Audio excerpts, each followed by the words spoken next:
गणपती बाप्पाचा दुसरा दिवस, गणपती बाप्पा जेव्हा येतात ना त्यावेळेस दिवस खूप पटपट जातात. हे मला अजिबात नाही आवडत. आणि आज मी पहिल्या दिवशी काही जमलं नाही म्हणून दुसऱ्या दिवशी बनवले होते उकडीचे मोदक. मस्त नैवेद्य झालता, सकाळची आरती देखील झाली. आज मी बनवणार होते 101 मोदकांचा नैवेद्य.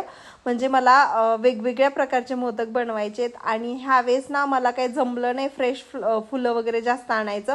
पहिल्या दिवशी मग मी यांना सांगितलं दुसऱ्या दिवशी तरी घेऊन या म्हणून. हे 2-3 प्रकारची गुलाबाची फुलं घेऊन आली खूप सारे. याला म्हटलं नंतर पाण्यात ठेवावे. आणि हे बघा, हे वेगवेगळ्या प्रकारचे मोदक बनवले, काजूचे, माव्याचे, चॉकलेटचे, कोकोनटचे, परत अजून रसमलाईचे, खूप सारे असे वेगवेगळे सगळे मोदक मिळून 101 मोदक बनवले होते. आणि हे बनवता बनवता मला संध्याकाळ झाली, परत आरती झाली. आणि आजचा दिवस तर याच्यामध्येच गेला. हे दिवस खरंच आठवणीत राहतील. आणि हा होता छोटासा मिनी ब्लॉग. कसा वाटला मला कमेंट करून नक्कीच सांगा. आवडला असेल तर लाईक, शेअर आणि सबस्क्राईब करायला काय विसरू नका.